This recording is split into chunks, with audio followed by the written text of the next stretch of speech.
What up, y'all? This is your boy, Mr. Downtown Ray Mello, and you're listening to the Entertainment Report for Monday, August 4th, 2014, delivering some of the major stories and trends going on in the world of entertainment and beyond. You can follow the show on Facebook or on Twitter, facebook.com/The Entertainment Report with Ray Mello, that's RAYMELO, or on Twitter @The Enter Report. I hope everybody had a phenomenal weekend. A lot to cover today. Michael Strahan had no idea his split from Nicole Murphy would be announced at the exact moment he was entering the NFL Hall of Fame, and his friends think Nicole or someone close to her was trying to ruin the biggest moment of his career. Sources close to the former couple told TMZ Sports the breakup had been a long time coming. Michael and Nicole actually broke off their engagement several weeks ago, but TMZ was told there was no plan, certainly not on Michael's side, to announce it before his induction into the Hall of Fame this weekend. As it turned out, Michael was right in the middle of receiving his official Hall of Fame yellow blazer when the story came out, according to several sources. TMZ was told several people close to Michael think the timing was extremely suspected.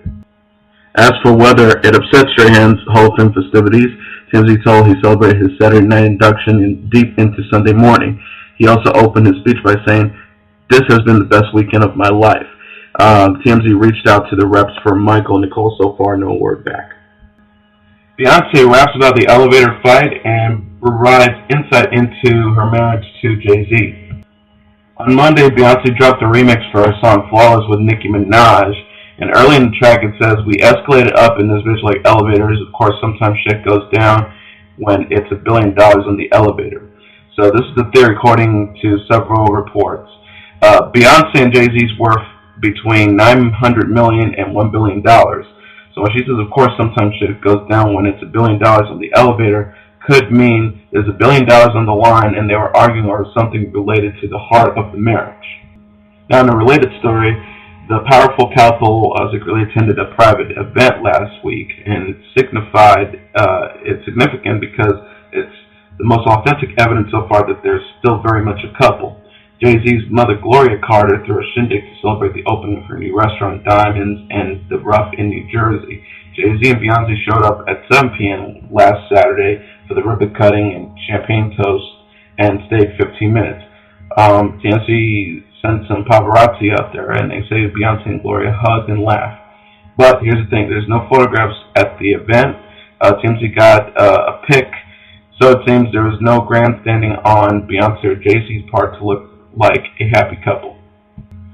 Former Scandal star Columbus Short was flush with cash before he got canned from Scandal, banking nearly $65,000 an episode, but was a cheapskate when it came to buying jewelry for his wife, according to his wife. His soon-to-be ex, Tanny Short, filed new documents in their nasty divorce in which she says Columbus earned more than $2.3 million over the last three and a half years, the biggest chunk of that from Scandal, which paid him $64,900 per show. She also claims he raked in an average of $10,000 a pop for nightclub appearances. Tanny says she's unemployed and listed very limited assets, some gym equipment and a couple of pieces of jewelry, a watch, and the wedding ring Columbus gave her worth $3,500. Tanny was awarded a whopping $17,000 a month in spousal support and another $4,595 in child support back in May. But those numbers could be adjusted up or down once the court gets updated financial information. The Lollapalooza Festival was held over the weekend, and one of the biggest moments was when Rihanna and Eminem performed some of their hits together at the event Friday night, but the show-stealing moment was their rendition of Stan. It all went down when Eminem's headline gig at the end of the first day of the annual festival, when Rihanna hit the stage looking smoking hot as usual. R&B singer Chris Brown claims it was him, not his girlfriend model Karrueche Tran, that decided to break up because she was a crass opportunist, so people say in Chris's camp. Sources closely connected with the singer told TMZ Chris is shocked Karrueche's people leaked the story that she dumped him allegedly because of a never-ending obsession with Rihanna and refusal to act like an adult. But Chris's people told TMZ he also found out she was texting and sending photos to other guys while they were together. He was also furious she did interviews for her clothing line and talked about their relationship. In a word, Chris decided she was an opportunist and dumped her. And in a related story, Chris Brown and Drake plan to unveil their new song Monday in Toronto, but the plans were scrapped because Chris can't get into the country, according to TMZ. TMZ was told Drake invited Chris to join him Monday night on stage at his OVO Fest, but TMZ told Chris agreed, and the plan was for them to perform the song on which they collaborated last month. The performance would have been big for two reasons. It was the first time they performed together, and TMZ told there were vile references to Rihanna in the song. Now the snack. TMZ told Chris people pulled the plug because they realized Chris could never get passed into Canada.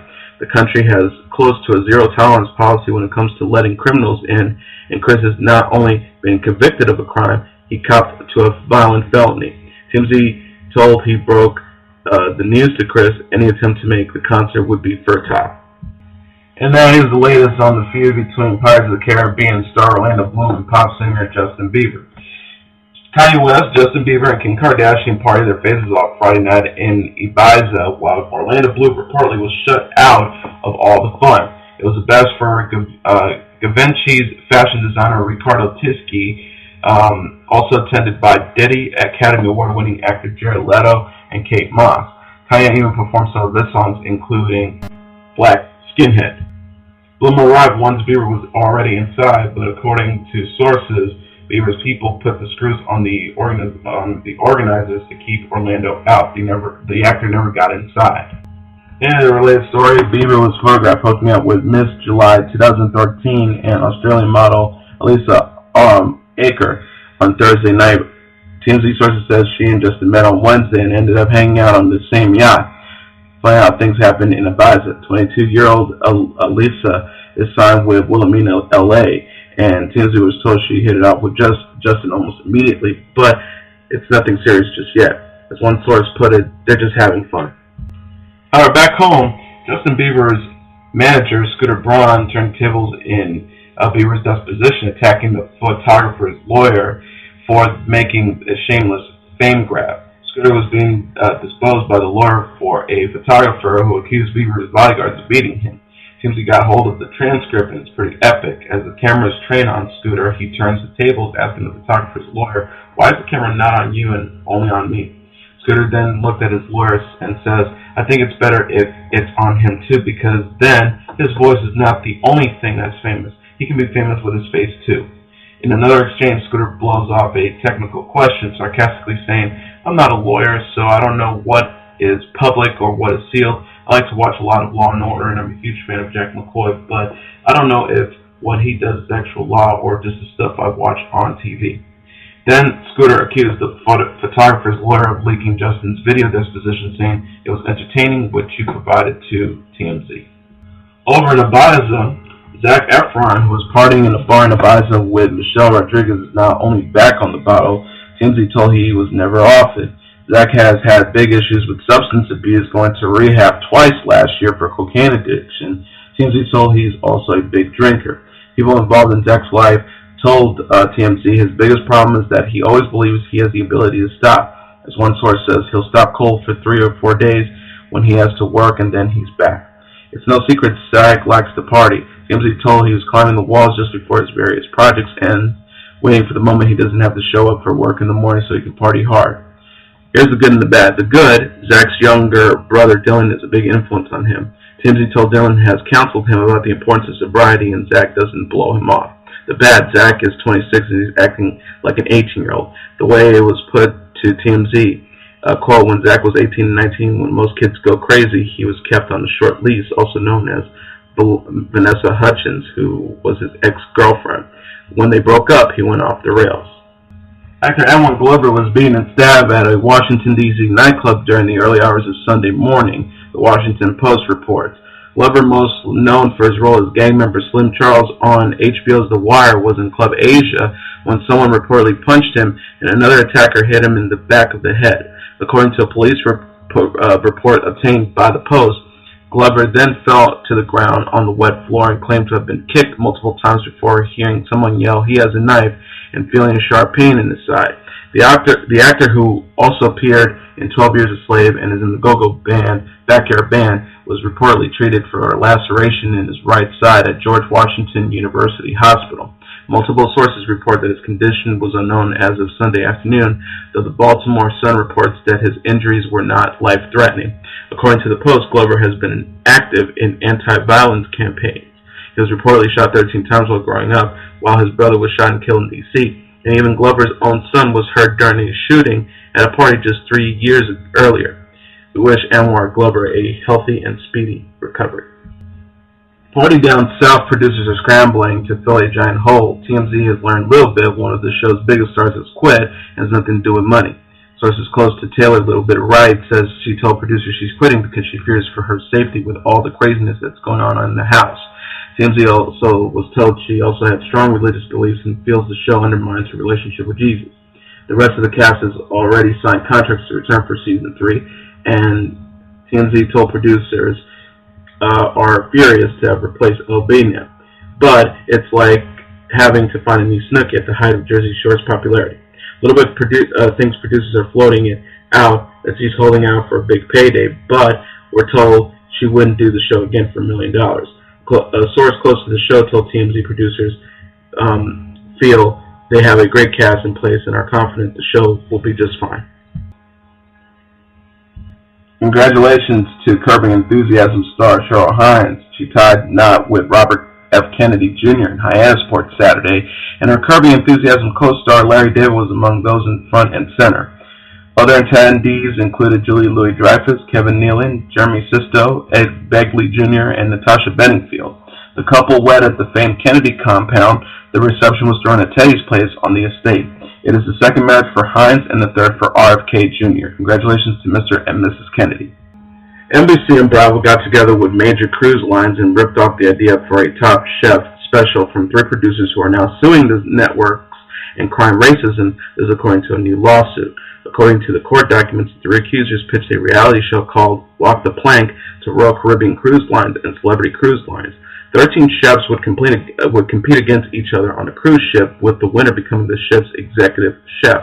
The cruise line rejected the idea, but soon after that, NBC announced the release of Top Chef at Sea in conjunction with the cruise companies, according to the documents.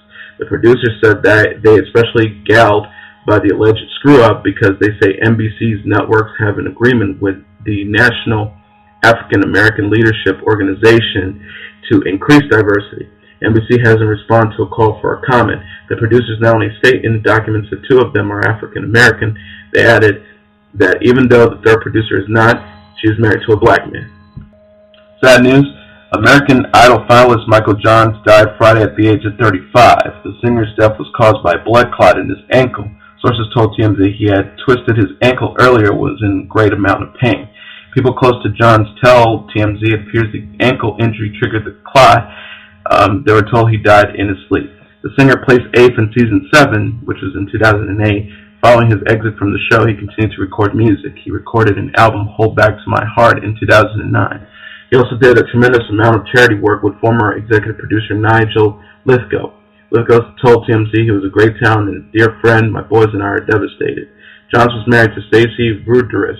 They married in 2007. The singer's family says, our family is devastated by the passing of our beloved Michael, a wonderful husband, son, brother, uncle, and friend. We appreciate the outpouring of love and support we have received from all corners of the globe. Sources close to Michael Johns told TMZ he went to the doctor on Thursday to check out the pain he had been feeling in his ankle. The swelling and bruising had made their way up to his leg. Doctors didn't find any problems, however, so they cleared him to go home. They were told the next afternoon at his friend's apartment, John's body was found on the couch unresponsive. When the paramedics arrived, he was already dead. CNN is being sued by 2 EMTs who claim one of the network's reporters bit them during a drunken rage.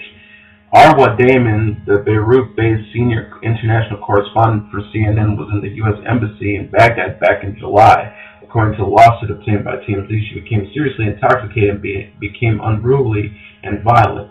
Authorities arrived, and according to the suit, EMTs Tracy Lamar and Charles Simons were trying to help Damon when the correspondent bit both on their left arms. Simon also claims his knees and elbows were injured. Lamar says she was also bruised.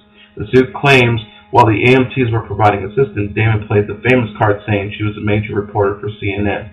The suit claims CNN knew Damon had a history of becoming drunk and abusive and had a penchant for violence, even when sober. Lamar and Simons are each suing CNN and Damon for $1 million. TMZ contacted CNN. So far, no word back. Vince Vaughan is in talks to play the central antagonist, not necessarily the villain or murderer, on the second season of HBO's True Detective, while Mad Men star Elisabeth Moss is being eyed for the female lead, and The Killing's Michelle Forbes is in contact for a key role on the show, according to The Wrap. Colin Farrell is nearing a deal to star, while Taylor Kitsch is the frontrunner to play the young male lead, as The Wrap first reported. HBO had no comment on casting decisions. According to a breakdown obtained by The Wrap, the second season of True Detective will follow the death of Ben Casper, the corrupt city manager of a fictional California town who's found brutally murdered amid a potentially groundbreaking transportation deal that would forever change freeway gridlock in the state. 3 law enforcement officers from different cities and branches of the government are tasked with finding out who did it. They soon discover their investigation has much broader and darker implications than they initially thought. Casper's 52-year-old corpse is found on a lonely stretch of Pacific Coast Highway near Big Sur. Satanic symbols etched on his chest. It turns out he had a penchant for rough sex and may have been involved in the occult. Vaughan is in talks to play Frank Seaman, a former thug-turned-businessman who's working with the local mayor and his political cohorts to spearhead the construction of a high-speed railway system that links Southern California to Northern California in order to reap financial gains from federal grants and land purchases. Moss, who recently played a small-town cop in the similarly themed Top of the Lake, is being eyed to play Anna Bezerides, a tough, no-nonsense moderate sheriff whose troubled upbringing has driven her to gambling and alcohol.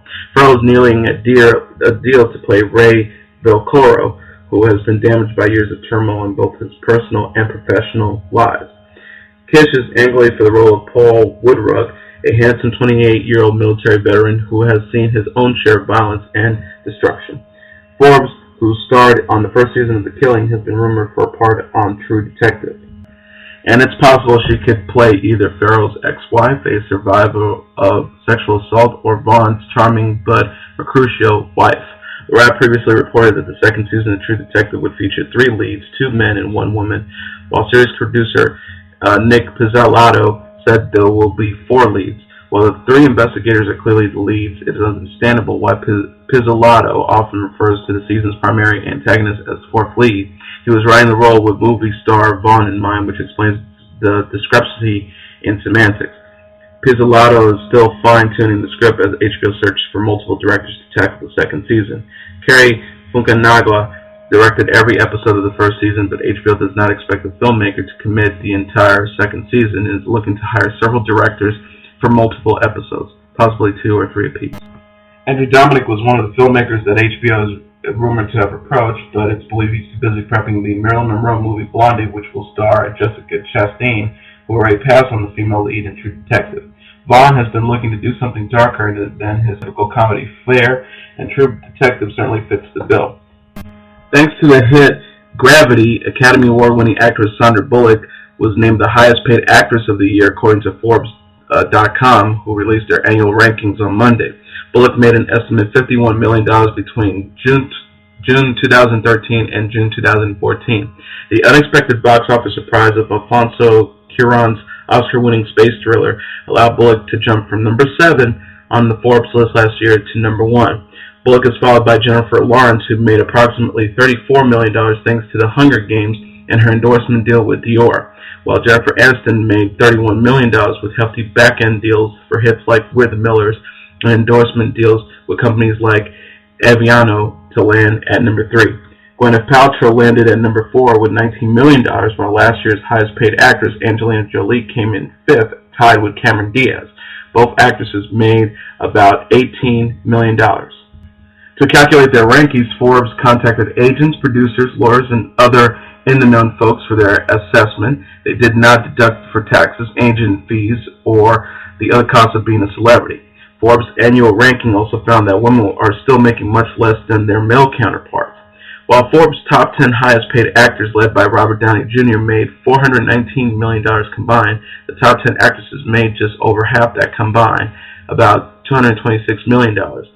Scarlett Johansson made $17 million, Amy Adams made $13 million, Natalie Portman made $13 million, and Kristen Stewart made $12 million, rounding up the top 10 highest-paid actresses of the year.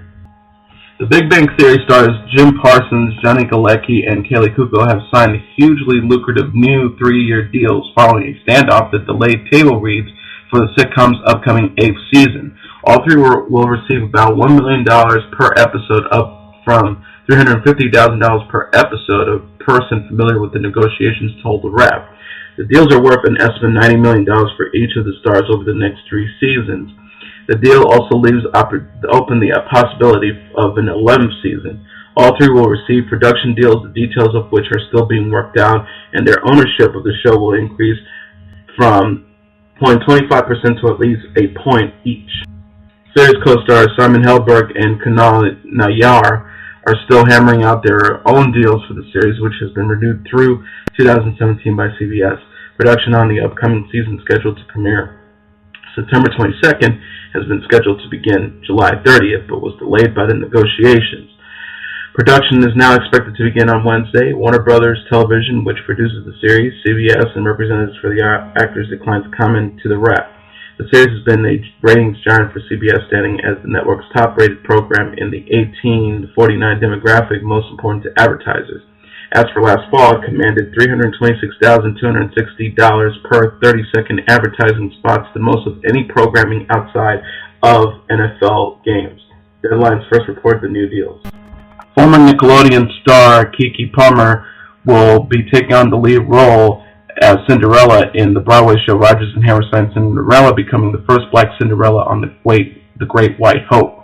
Palmer is just 20 years old, and she's a showbiz veteran. She made her film debut at the age of 10 in Barbershop 2 and went on to make many other projects, including starring roles in the excellent film Akeelah and the Bee and the Nickelodeon show True Jackson VP. She dropped a mixtape and a studio album and belted out a Michael Jackson cover in the Dolly Parton Queen Latifah flick Joyful Noise, so her pipes should be able to handle Broadway. Broadway has been steadily attracting black audiences, but the fact that Palmer has landed the role of Cinderella is important. Colorblind casting breathes new life into stories and opens up opportunities to actors of color. The Associated Press notes, winning the role of Cinderella is the latest breakthrough for African Americans on Broadway, joining Norm Lewis as the first black man to play the title role in The Phantom of the Opera, Nikki M. James playing Epiphany in Les Miserables, James Monroe Iglehart as the manic genie in Atlanta, and Condola Rashad as Juliet opposite Orlando Bloom's Romeo. Palmer has, of course, seen The Ultimate Colorblind Cinderella, starring Brandy and Whitney Houston. From the AP, she wrote, I feel like the reason I'm able to do this is definitely because Brandy did it on television. In me doing this, it shows everybody that everything's possible. And she's not nervous about the live audience. She tells Vanity Fair Hollywood, thinking about that Broadway audience gives me energy. Seeing that many people in the audience who you can't recognize, that's what excites you and gets you pumped.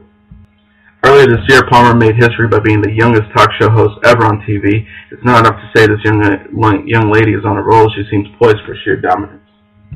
And finally, Guardians of the Galaxy, Disney and Marvel's raucous superhero space rom opened to an electrifying $94 million to win the weekend and put a charge in the slumping summer box office. The opening by Guardians is nearly $20 million ahead of an analyst projections and shattered the record for an August debut, ahead of the $69.2 million of the Bourne Ultimatum in 2007. It is also better than the $85 million that Thor the Dark World opened to last November, and it's just behind the $95 million that Captain America the Winter Soldier did in April.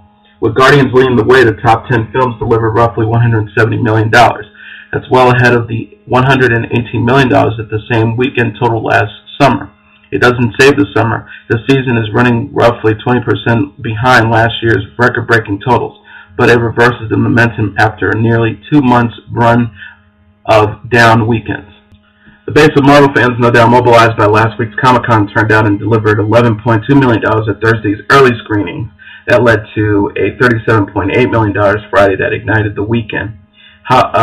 With its $170 million price tag, Guardians is at one time seen as a risky bet. But Disney and Marvel realized that Guardians, based on one of the Marvel Comics' most obscure set of characters, and its mix of humor, music, and classic superhero action, was connecting, and last week commissioned a 2017 sequel at Comic-Con. The huge debut is a stunner, however, in part because the James Gunn-directed saga features a whole new batch of characters, second-tier superheroes far less familiar than Thor, Iron Man, and Captain America, parts of Marvel's Avengers pantheon. It gives moviegoers more momentum to Marvel, which has dominated the summer with #1 movies including The Amazing Spider-Man 2, X-Men Days of Future Past, and had Captain America the Winter Soldier in April. The weekend's other wide opener, the Universal's James Brown biopic Get On Up, finished third with $14 million. That's a little better than expected from the music tale starring Chadwick Boseman, who played Jackie Robinson in the movie 42, and directed by Tate Taylor, who also directed The Help, and produced by Brian Grazer's Imagine Entertainment, and Mick Jagger for roughly $30 million. It's little ahead of the $13 million that another music film, the Four Seasons biopic Jersey Shore, opened to in June. Audiences agreed with critics on the well-reviewed Get On Up and gave it an A cinema score. The crowd at its 2,468 theaters was 70% African American, 63% female, 95% over the age of 25. Last week's #1 movie, the Scarlett Johansson sci-fi thrill Lucy, another Universal release, was second with $18.2 million. Paramount's Hercules with The Rock playing the Greek hero claimed the fourth spot with $10.7 million second week. Fox's Dawn of the Planet of the Apes was fifth with $8.7 million, which lifts its domestic total to nearly $190 million, ahead of the $176 million that Rise of the Planet of the Apes took in. And that is your entertainment report for Monday, August 4th, 2014. I'm your host, Mr. Downtown Ray Mello. I'll be back tomorrow delivering some of the major stories and trends going on in the world of entertainment. You can follow the show on Facebook or Twitter, facebook.com/The Entertainment Report with Ray Mello. That's RAYMELO, and on Twitter @The Enter Report. Have a great day, everybody.